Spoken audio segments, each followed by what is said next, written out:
Arratsaldeon, ongi etorriak gaurko saiora. Gaur maiatzak 9 ostirala bi elkarrizketa berri izango ditugu. Gaurkoan hemen platoan Aitor Larraza izango dugu EH Bildutik datorrena. EH Bilduk HTaren ordez tren erabilgarri, jasangarri, azkar eta errentagarri bat proposatzen du eta proposamen honen inguruan hitz egingo dugu berarekin. Eta beste alde batetik Pello Gutierrez gidoilari eta zuzendariarekin egongo gara. Pello Gutierrezek zuzendu du Erreplika izeneko dokumental film bat eta gaur izango da estrenaldia. Honen inguruan hitz egingo dugu berarekin. Baina bi elkarrizketa hauekin hasi baino lehen goazen gure betiko edukia ikustera.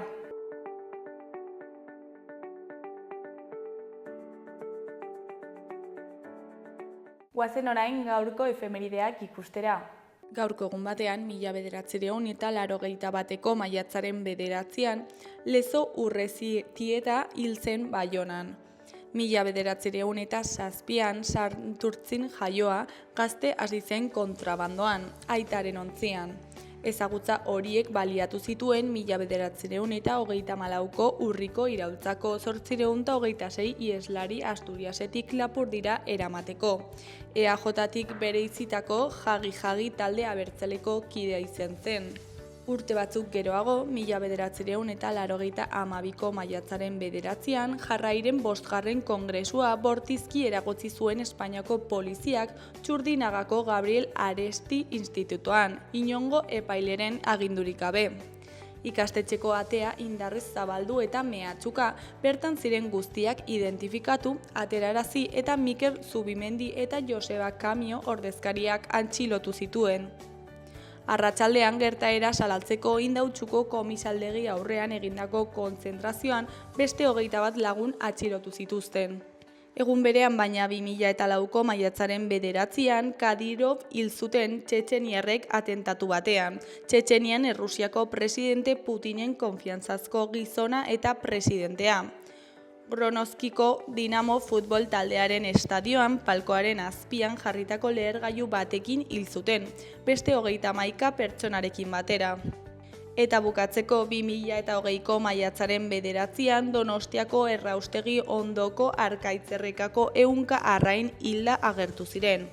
Ondoan erraustegia bakarrik izan arren, Gipuzkoako ingurumen diputatu Jose Ignacio Asensiok berehala esan zuen horrek ez zuela erraustegiarekin zerikusik izan. Eta egoera aztertzera joan ziren basozainen erraustegira sartzea debekatu zieten. Gerora aitortu zuten amoniakoa isuri zutela errekara.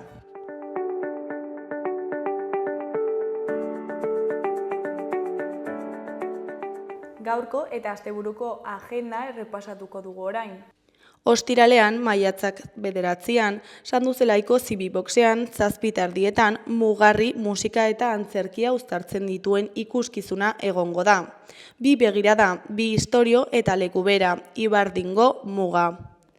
Larunbatean, maiatzaren 10 Kondestableko Zibiboxean, goizeko 12 Sarasateren ondarea ipuin sinfonikoak izeneko ipuin kontaketa egongo da Sergio Andresen eskutik.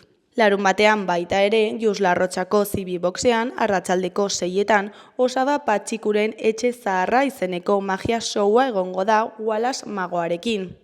Gainera, egun eta leku berean, baina goizeko 10:00 Wallace Magoaren eskutik magiaren hastapenen txokoa izango da. Partaidetzan oinarritutako lantegia da, euskaraz emana, magia jostetako eta eraldaketarako erabiltzen ikasteko. Izan ere, magiaren bidez ikasi eta gozatzen dugu eta era berean gure sentimenduen eta emozioen adierazpen bidea da. 6 eta 12 urte bitarteko txikiendako izango da. Igandean, Sanduzelaiko Zibiboxean, Zaintzaren dantza izeneko antzerki musikala egingo du Lari produkzioak. Meri ama izan berri da. 9 hilabetez haur bat eduki du barruan, eta haren babesle eta zaindaria izan da. Era berean, kezka eta zalantza askoren iturri bihurtuko da txikitxoa. Neska edo mutila izanen ote da. Nola ezituko dut? Izan ere, ote da kozkortzen denean? Zoriontsua izanen ote da? Gauza izanen ote naiz gauza guztiez arduratzeko? Marikerekin batera zalantza horiei guztiei erantzutea lortuko du. Doinu akuilarri eta istorio biziekin batera eginen dute bidean.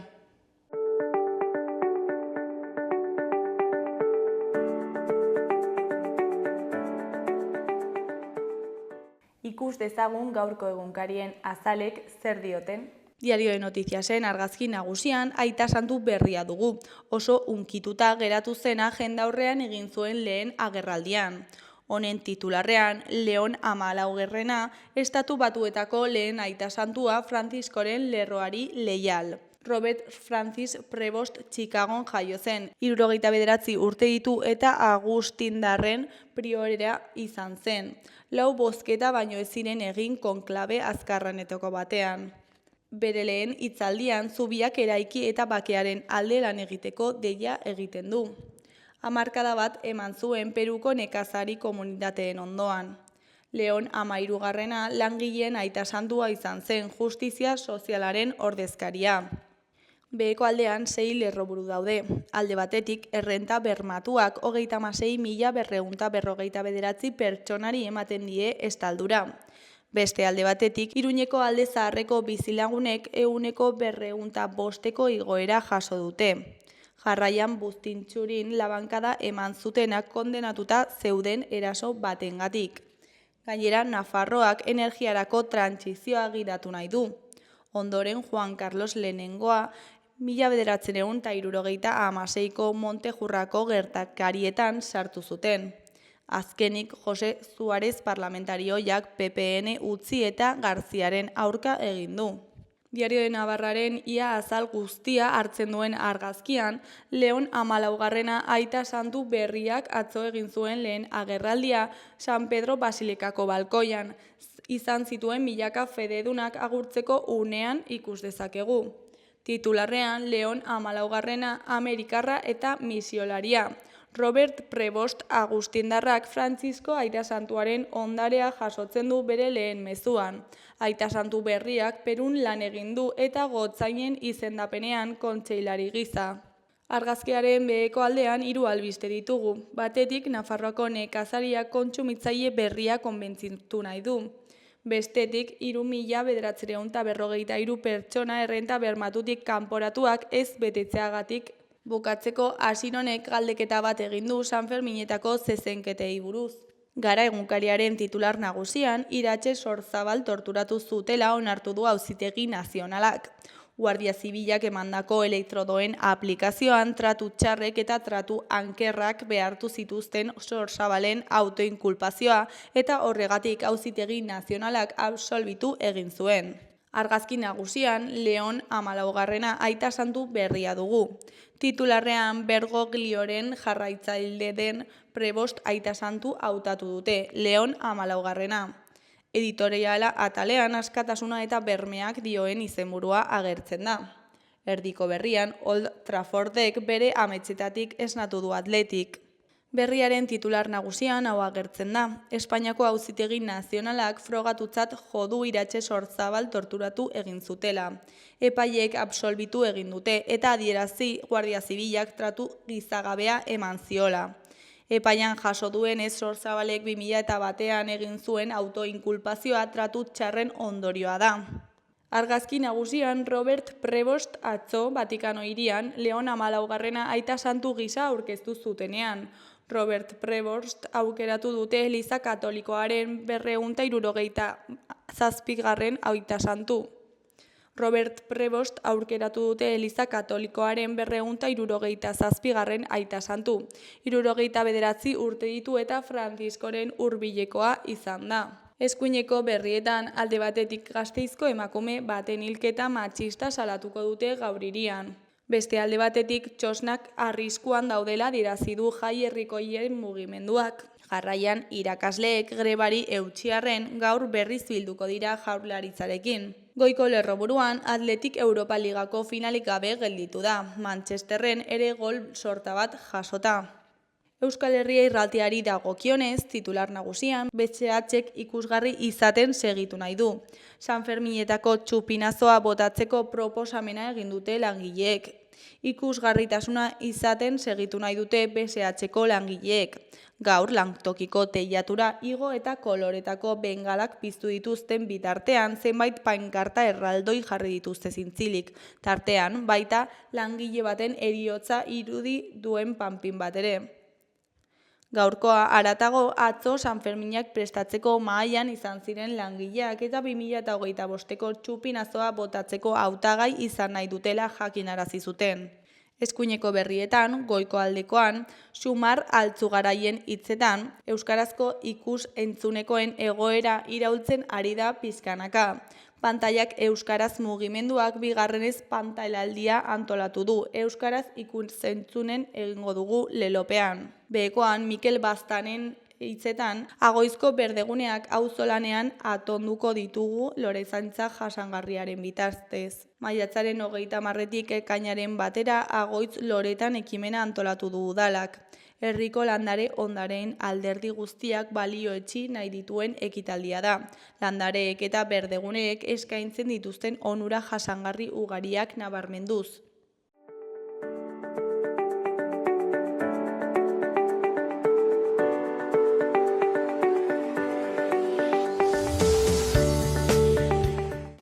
Kaixo, ongi etorriak, oraingoan Aitor Larrazarekin gaude, EH Bilduko kidea dena. Kaixo, zer moduz? Kaixo, egunon, ongi. EH Bildutik HT-ari beste alternatiba bat proposatu duzu, ezta? Tren erabilgarri, jasangarri, azkar eta errentagarri bat. Bai. Eta horrekin sartu baino lehen, proposamen horrekin sartu baino lehen, azaldu guzu pizkat testu ingurua. Zer gertatzen da HT-arekin, noiztik dago proposamen hau? Bale, berez ikusten ari garena, ez, HT-a ez dela batere berritzailea, ez, 80. hamarkadako azpiegitura bat da, Europatik sustatu izan zena, eta bere nahia izan zen Europako hiriburuak nolabait batzea, ez, guk mugikortasun eredu horren kontrajarriak gara, ez, herritarrak zentroan jarri nahi duen eredu bat bilatu nahi dugu, eta pixka bat alternatiba horrekin hori ikustarazi nahi dugu, ez. Eta zergatik agertzen zarete HT-aren aurka, zeintzuk dira zuen arrazoiak? Azkenean denborak ere arrazoiak ematen ditu, ez. Diru pila bat xahutu da HT-a egiteko. Denbora pila bat xahutu da ere erabilirik gabeko azpiegitura bat egiteko, agerikoa da pixka bat erkidegoan gertatzen ari dela eta Nafarroko Herriberan ere gertatzen ari dena. Zaku batera diru pila bat sartzen ari da beste eremuetan sortu eraginkorragoa izango zena, eta gero alde batetik hortan sartzen den diru guzia ez da gaur egungo trenbide sarean sartu, ez? Orduan gaur egun aurkitzen gara azpiegitura zaharkitu batekin eta horri buelta bat emateko eskatzen dugu. HT-aren proiektua hasi zenetik, ohiko trenari bideratu behar zitzaion dirua, HT-ari bideratzen zaio, ezta? Bai, azkenean ikusi dena da, 180 bat azpiegitura berritara bideratu dela diru hori, eta azkenean dirua finitoa da, Europatik datorrena, gero ere ikusi da proiektu bakoitzean sobrekostu itzelak izan direla, eta horrek trenbide sarearen kontra joan da. Eta hemen Nafarroan eta Euskal Herrian beharrezkoa da HT-a bezalako inbertsio bat egitea. Guk Bildutik diogu ez, gaur egungo azpiegituretan hobekuntzak emanda, HT-arekiko daukaten bai azkartasunak eta bai erabilgarritasunak askoz hobetuko luke, eta iruditzen zaigu ez, azkenean motibo oso ezberdinak ditugu, ez, alde batetik ekonomikoak direnak, gaur egungo kontestu sozioekonomikoan ezin da inondik inora ulertu beste diru xahutzea horrelako azpiegitura batean, eta beste motibo oso garrantzitsua da ingurumenarekiko daukan inpaktua, ez? Eta ze inpaktu izan ditzake ingurumenerako?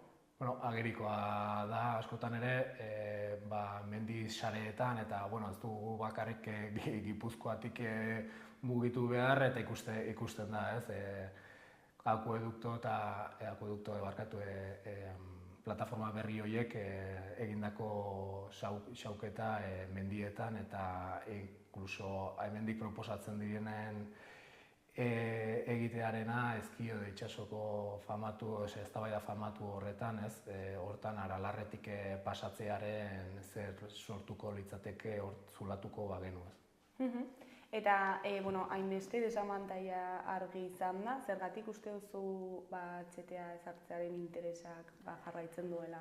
Hori oso argi daude, botore ekonomikoak atzetik daude, lobbyak atzetik daude, eta horrekin batera daude alderdi politiko konkretu batzuk horiek babesten dituztenak, ez? Hemen bi modu ezberdin ikusteko, herria bi modu ezberdin ikusteko daude, alde batetik herritarrak zentroan jarri nahi dugunok, eta gero beste alde batetik enpresariak eta elite klasea izan daitekeena zentroan jarri nahi dituztenak, ez?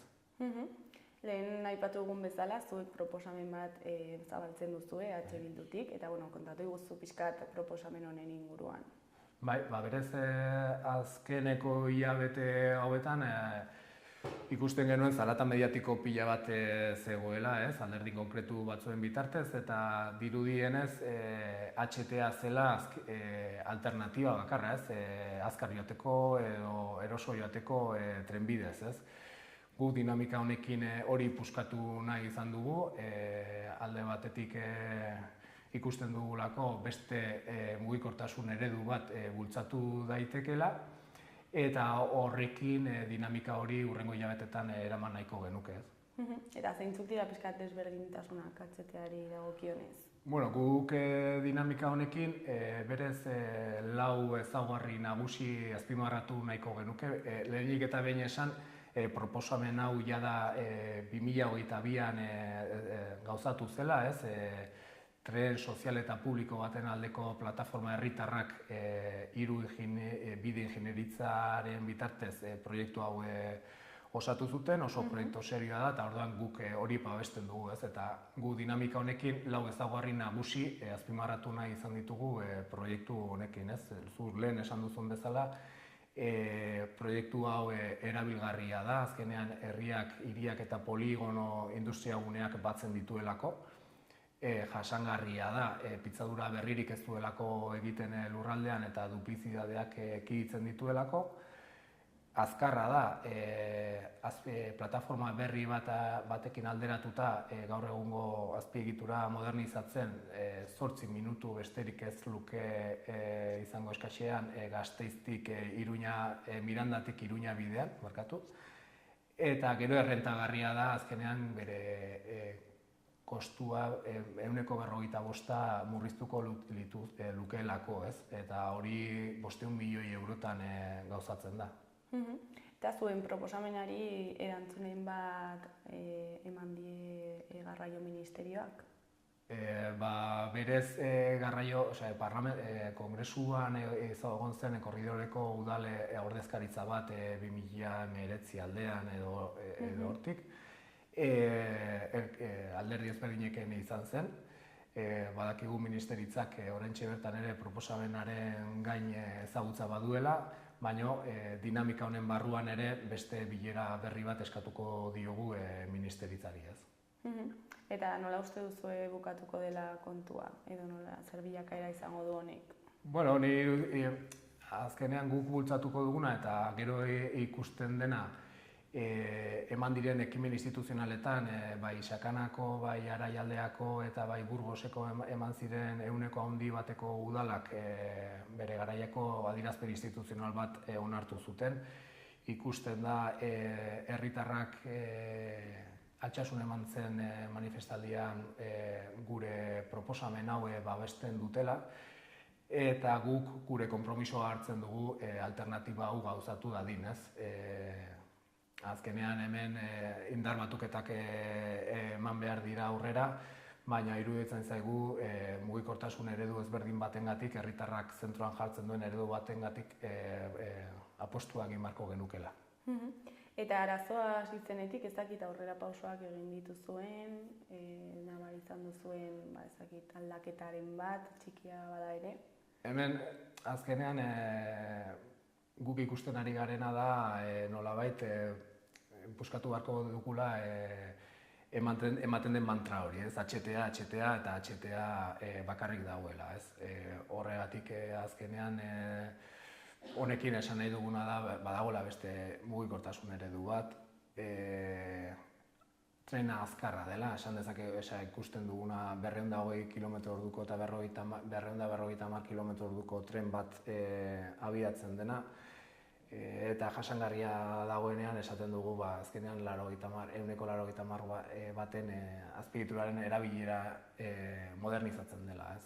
Orduan, hau gauzatuko den edo ez, denborak esango du, guk alternatiba bakarra hau ikusten dugu, eta gehien bat lehen esandako arrazoiengatik, ez? Eta iruditzen zaigu gaur egungo kontestu sozioekonomiko honetan oso ulergaitza izango litzakela ekonomikoki begiratzen bakarrik 500 milioi euro xautzea 8 minutu honengatik, ez? Gainera ekonomikoki ere ez da erraza izaten ari, ze prozesua asko luzatu da, ez? Bai, hori ezartzearen horren. Beste handicap bat hori da, ez? Azkenean zaku batean diru pila bat sartzen ari gara erabiltzen ez garena ari, eta alternatiba honek azkenean 4 edo 5 urtetan gauzatuko litzake, eta esandakoa herri, hiri eta poligono industrialak batuko lituzke, ez? Batuko dituztenean esaten duguna alternatiba honek geltoki eta geldiune gehiago izango lituzkela, eta azkenean horrek ahalbidetzen gaitu guk herritar bezala puntu batetik bestera edo gure lantokietara joatea, ez? Modu eroso batean. Beste HTA-ak bakarrik hiriguneak batzen ditu, poligono industriali ez die inolako irtenbiderik ematen, eta hori da pixka bat zentratu nahiko genukena. Gainera ere beharrezkoa da hain azkar joatea lekuetara, ezakit bizimodu azkar horretara ezakit. Bai, bueno, hortaz... Txipaldatze hori beharrezkoa da. Bai, hori komentatzen duguna, ez? Azkenean guk mugikortasun eredu ezberdin batean pentsatzen dugunean, hein batean da hori, egia da, azpiegitura moderno bat ere izatea gure egunerokotasunerako onuragarria dela, baina onuragarriagoa da estatu kohesio hori bermatu dezakeen azpiegitura bat, ez? Despopulazioa hitz egiten ari garenean horrelako azpiegitura bat, proposatzen dugun azpiegitura bat ezinbestekoa da, ez? Herrietatik lantokietara aukera izatea joatea, oso garrantzitsua da gaur egungo testuinguru honetan, ez? Eta erantzun hori jasotzen ez baldin baduzue, zerbait pentsatu duzue, hurrengo pausoren bat? Dinamika honen barruan ekimen ezberdinak daude, ez? Alde batetik ekimen instituzionalak burutuko dira bai Sakana eta Araialdeako udaletan. Gero lehen komentatu dugun bilera eskaera hori, ez? Garraio eta mugikortasun eta hiri ministeritzarekin. Ondoren hitzaldi ezberdinak eman behar dira bai Sakana eta bai Lautadan. Konkretuki bi Sakanan izanen dira, bata Lakuntzak maiatzak 19an eta gero beste bat Altsasun ekainak 11an, ez? Eta gero azkenik esku horriak egingo dira, gehien bat ere gaur komentatu ditugun ezaugarri horiek azpimarratzeko eta jendeak jakin dezan alternatiba hori existitzen dela, gauzagarria dela alternatiba hori, eta hortara goaz. Eta herritarrak nola ikusi dituzue gai honekiko? Bueno, babes oso batekin ikusten dugu, behintzat argi dago kontzientzia soziala handia dagoela, behintzat gure eremuan, ez? Azkenean ikusten du landa eremuko herritarrek ikusten dute pasadaz ikusi behar duten azpiegitura bat dela, beraientzat erabilgarria ez dena, inkluso sakanan enpresarien elkartearekin guk mankomunitate bezala ohar bat atera genuen, esanez azpiegitura berri bat beharko genukena, baliagarria dena industriarentzat eta baliagarria dena langile klasearentzat ere, ez? Orduan esango duke babesa badagoela, lan egiteko badagoela, baina azkenean zarata mediatiko horrek dirudi fokoa bakarrik leku batera bideratzen gaituela eta guk horrekin puskatu nahiko genuke. Eta, bueno, ja bukatzeko ezakit zerbait gehiago komentatu nahi duzu, jendeari zerbait esan? Ez, gehien bat ere badagoela beste modelo bat, herritarrak zentroan jartzen duena eta langile klaseare zentroan jartzen duena. Eta hori guk EH Bildutik konpromisoa daukagula hori babesteko eta bultzatzeko, ez? Eta eskertu ematen diguzuen aukerarengatik eta besterik gabe. Bueno, Aitor, mila esker zuri gurera hurbiltzeagatik eta zuen proposamena aurkezteagatik eta ea zer moduz bukatzen duen egoera honek. Seguramente ongi. Eskerrik asko. Ondo segi, agur.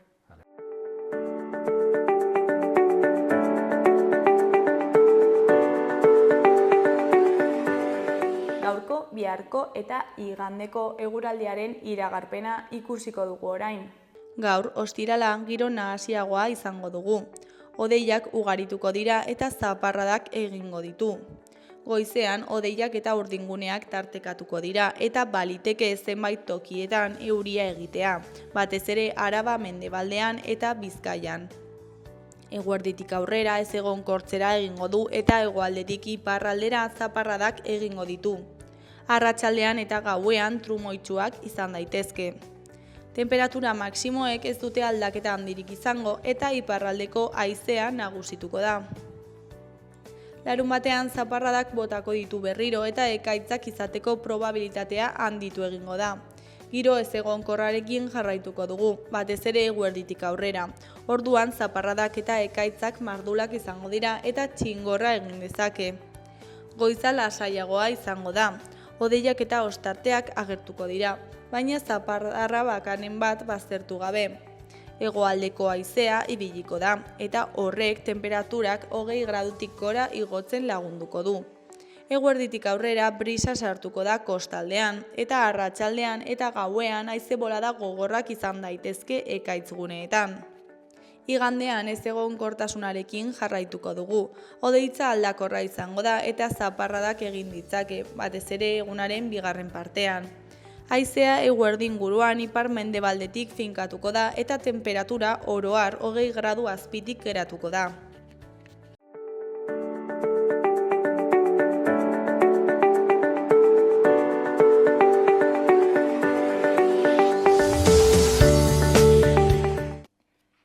Kaixo, lehen aipatu dugun bezala, orain Peio Gutierrezekin gaude, zuzendaria dena. Kaixo, zer moduz? Kaixo, oso oso pozik hemen egoteagatik. Bueno, Erreplika izeneko dokumental film bat ondu duzu, ezta? Bai. Eta, bueno, gaur maiatzak 9 da estrenaldia. Eta, bueno, kontatu iguzu pixkat zertan datza Erreplika film dokumental hau. Erreplika da dokumental bat nahiko berezia, oso personala da alde batetik, da nire aitaren heriotzari buruzko film bat da, azkenean iaia film bat baino gehiago erritual moduko bat da, aitaren heriotzaren doluari amaiera emateko.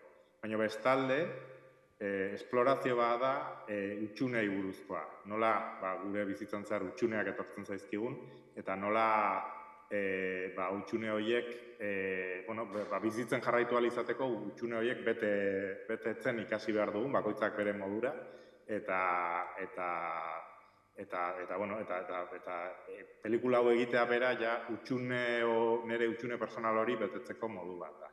Orduan, pelikulan zehar hainbat gauzari buruz hitz egiten dugu, baina batez ere refleksio bat da, nola irudiak erabiltzen ditugun memoria egiteko, eta hildo nagusia batez ere da Zikuñagako auzoan Hernanin duela 45 urte lapurtu zuten Ama Birjina baten irudiari buruz, irudi horren jarraipena egiten dugu, ea nork lapurtu ote zuen eta ikertzeko.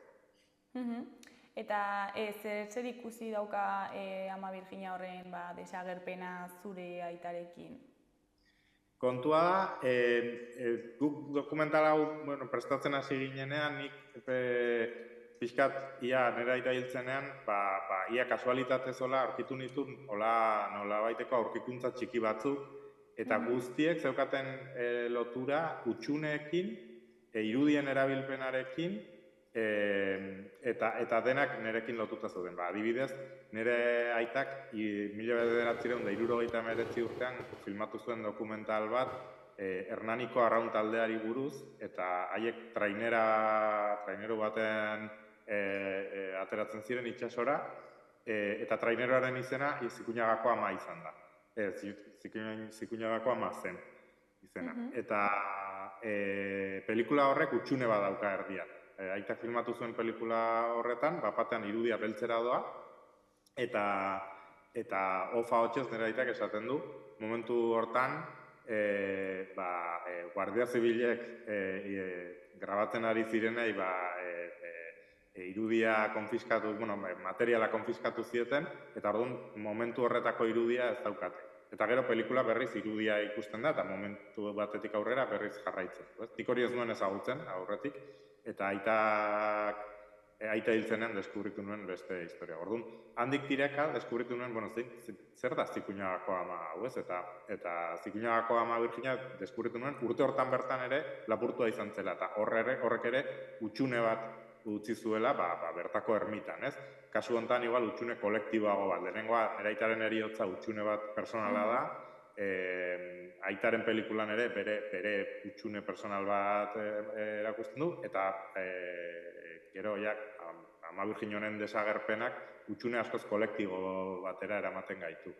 Eta pelikulak, hor jolasten du, pixkat, bi bideoietatik, ez? Alde batetik gauza personala eta nerekin lotura duena, eta beste alde batetik iaia thriller bat izan daitekena, Ama Birjina honen jarraipena eginez. Eta dokumentala edo film hau, ez dakit, realitate hutsa da, fikzioa da, edo biak uztartzen dira, ez dakit? Bai, dokumental hutsa da, baina egia da ez dela ohiko dokumental bat. Guk hemen zazpiterdi guk sorkuntza kolektiboa gara, ikusentzunezko sorkuntza kolektibo bat, eta beti, guri gustatzen zaigu gure lanei ez ohiko itxura eta irudia ematea. Orduan, guk erabiltzen dugun kontatzeko modua askoz poetikoagoa dela esan dezakegu, atmosferak sortzen ditugu, nahi duguna da emoziora iritsi irudiak eta soinuen bitartez, ez? Orduan ez da ohiko dokumental bat nun jendeak elkarrizketatuak dauden eta gauzak esplikatzen dituzten, ez? Historia bat kontatzen da, historia bat oso, filma bai da oso narratiboa, baina kontatzeko modu berezia dauka. Eta izenburua, erreplika izenburua, nondik dator? Ama Birjina horren ordezkoan erreplika bat jarri zutela edo zergatik? Hori da, izenburua pixkat hitzjoko bada, ze alde batetik badago Ama Birjina horren erreplikari buruz, eta filman zer egiten dira erreflexio batzuk, ze puntutaraino zergatik ematen diogu garrantzia gehiago jatorrizko irudiari, ez? Lapurtu zuten Ama Birjina hori zen 13. mendeko taila gotiko bat, eta gaur egun badago erreplika bat irudi horrena, ez? Eta gure reflexioetako bat da zergatik ematen diogu garrantzia gehiago jatorrizko irudiari eta ez erreplikari, ez? Azken finean, biek irudi bat simbolo bat da besterik, ez? Eta beste realitate bat irudikatzen duen simbolo bat. Berdin balio du jatorrizko irudiak eta ez erreplikak, ez? Baina nolabaiteko kutsu mistikoago bat ematen diogu 13. mendeko irudiari, ez? Eta bestalde, erreplika bera ere da guk filma honetan aitari omenaldi bat da ere bai, eta film hau ere, nire aitak dokumentalak filmatzen zituen, ez? Orduan, berak egiten zituen filmen erreplika bat da izan daiteke modu batean edo, ez? Berak inoiz filmatuko ez zuen film baten erreplika izan daiteke. Osea, ere omenaldi hori dauka, ez? Bai, berez pelikula oso sentikorra da alde hortatik, jendeak, orain arte egin ditugun proiektzioetan, zinemaldietan eta abar, jendea oso emozionatua izan da filmaren bukaerara, denok izan dugu horrelako galera bat, ez? Denok bizi izan dugu, familia norbait hildela edo lagun edo bikotekideren bat hildela, eta pelikula batez ere horri buruzkoa da, naiz eta gero irudiei buruz eta hitz egiten dugun, oso gertuko gauza bada, eta asko guztiok sentitu izan ditugun sentipenei buruzko pelikula bada. Eta filmean ez dakit honi buruz egiten den reflexioa, baina ere erreplika hori ez dela pertsonei aplikatu eta horren inguruan ez dakit reflexioa egiten duzuen? Ez gehiegi, badago gauza bat, ikusletako batek noiz komentatu izan duguna ere, ni nire aitaren erreplika izan daitekela, ez? Batean, ez? Azkenean, semea aitaren erreplika delako, baina semea ez da aita, ez? Erreplika ez da irudi originalaren gauza berdina. Eta horri buruzko burutazioak ere egiten ditu. Baita ere badago beste reflexio bat originaltasunari buruz, ez?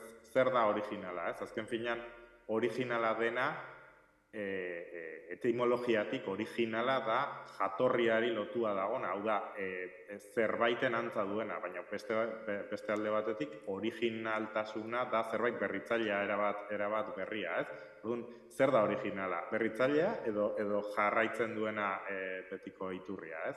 Eta, horri buruzko gauzatxoak hitz egiten ditugu dokumentalean. Eta gaur, estenaldian, ez dakit jendearekin reflexionatzeko aukera izango duzuen? Bai, atzo izan genuen lehen aurrestrainaldi bat Iruñan, Golen Yamagutxin, eta bertan bai egon ginen publikoarekin, izan ditugu beste hainbat proiektzio festivaletan eta horre ere bai, eta gero orain zine estrenaldietan, hainbat lekutan bai egongo gara, eta baditugu hitzorduak hainbat lekutan, aste hau eta hurrengo astea, datorren aste pareak, horre egongo gara, pixkat herri filma aurkezten bai. Eta zer moduz atzoko preestrenaldia? Oso polita, azken finean guk filmak egiten ditugunean, publikoari irakusteko egiten dizkiogu, ez dauka zentzurik film bat egiteak kajoi batean gordeta egoteko, orduan oso polita izaten ari da publikoaren erreakzioa filmarekiko.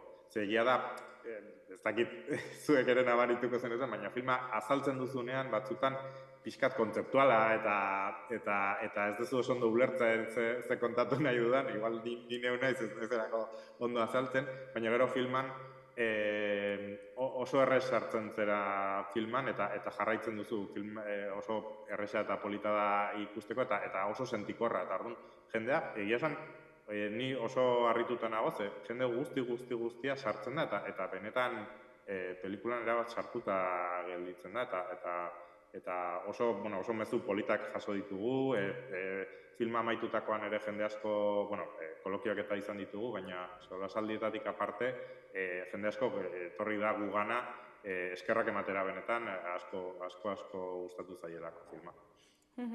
Eta gaurko egunaz, ezakit urduri zaude, nola zaude? Ni pixkat imprevisiblea naiz hortako. Normalean naiz oso urduri jartzen, baina gero momentuan aurkezpen bat egiterakoan eta batean erabat blokeatu da sentitzen eta ez dakit oso ondo nondik etortzen zaitola nolabaiteko urduritasun bat. Baina, nik uste orain ja egia da lan gogor guztiaz izan da filma egitea.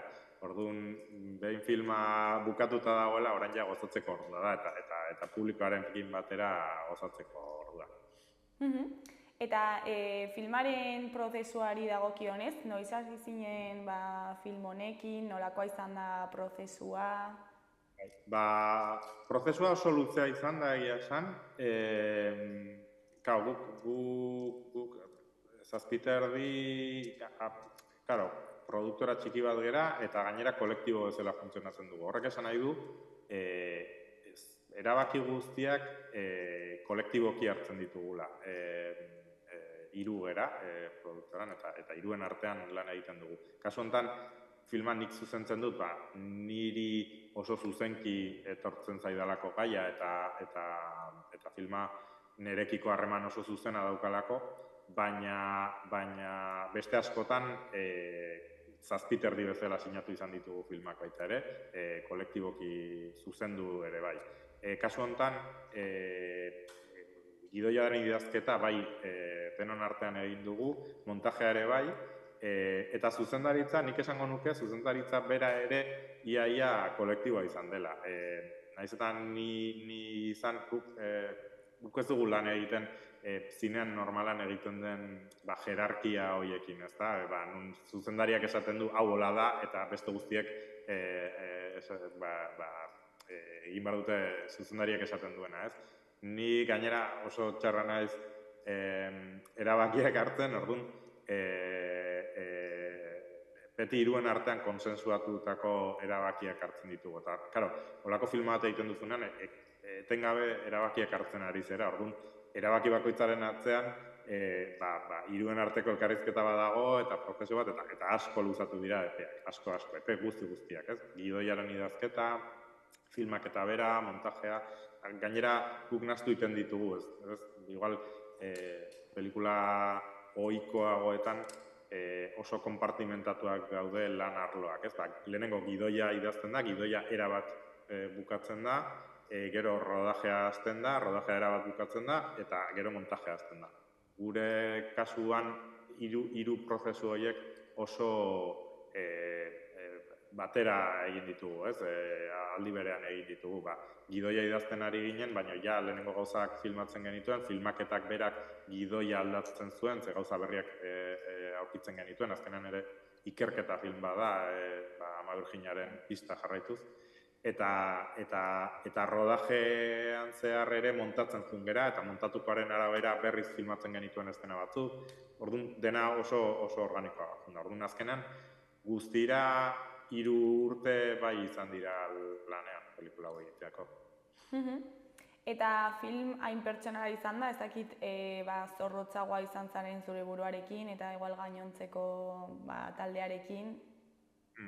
Bai, niri, pelikula honetan gainera ni agertzen naiz asko, irudiz ezain beste, baina ahotsez bai nik hitz egiten dut, nik kontatzen dut pelikula, eta ez da oso erosoa niretzat, ez naiz oso eroso sentitzen mikrofono baten aurrean edo kamararen aurrean, normalan niri atzean egotea gustatzen zait.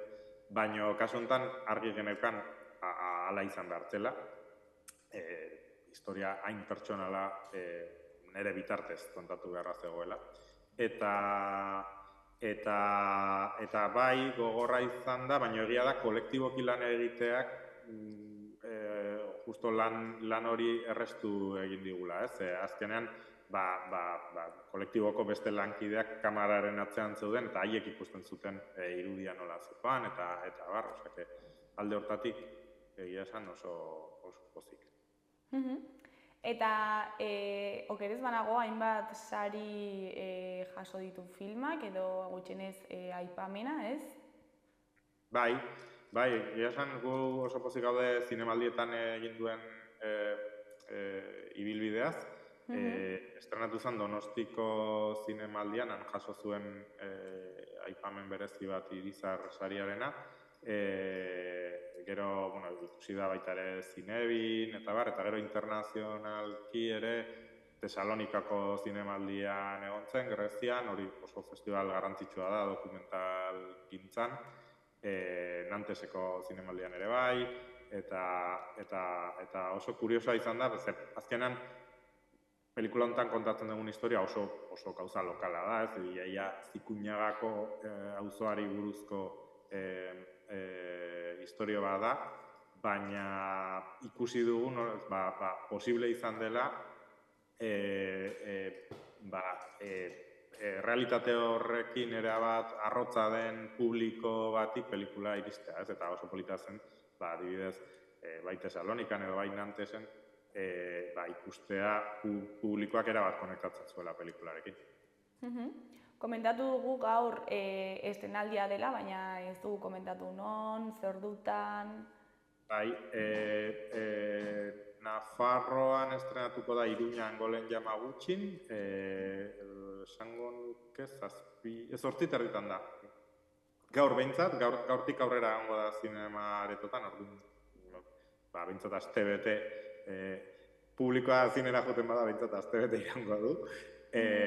Gero Euskal Herriko beste hainbat hiriburutan eta herritan ere ikusiko da, Donostian, Errenterian, Bilbon, baita ere zinema aretotan egongo da. Gero herriz herri proiekzioak ere baditugu, Oiartzun, Bergara, Leitza, antxen ez gogoratzen, tema gehiago, baina. Eta gero ja estatu mailan Madrid, Barcelona eta Valentzian ere proiektatuko da. Eta, ja bukatzeko, zer da film honetaz espero duzuna? Nik oraintxe bertan, benetan nahi espero dudana da, jendeak gerturatzea. Gaur egun zineman dagoen arazo nagusietako bat da, zinema aretoak filmez beteta daudela, asko Hollywoodetik datozenak eta aurrekontu ikaragarriak dituztenak eta hoien aurrean marketing aldetik oso gutxi egin dezakegu. Orduan, gurea bezalako pelikula xume batek behar duena da publikoa bertara jotea eta konektatzea. Gainera, hori konprobatu dugu, pelikulara sartzen dena, benetan oso pozik ateratzen da filmetik. Hasiera batean, jakin gabe oso ondo zerri buruzkoa izango den pelikula hau, eta pixkanaka filmaren giroak harrapatzen zaitu, eta jende guztia oso pozik atera da. Peio, orain bai bukatzeko, ez dakit zerbait gehiago komentatu nahi duzu, jendeari zerbait esan? Animatu daitezela eta filmara sartzeko espektatibari gabe eta gozatu dezatela. Zuri eskerrak eman gurekin konektatzeagatik eta erreplika film dokumental hau aurkezteagatik eta ea zer moduz joaten den gaurko estrenaldia. Eskerrik asko zuei gonbidapenagatik. Ondo segi, agur. Aio.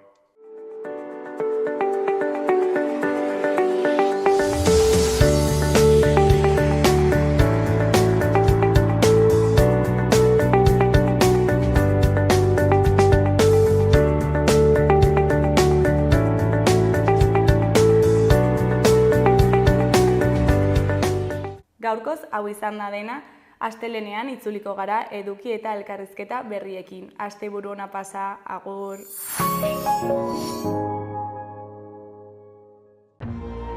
Gobierno de Navarra. Nafarroako gobernua.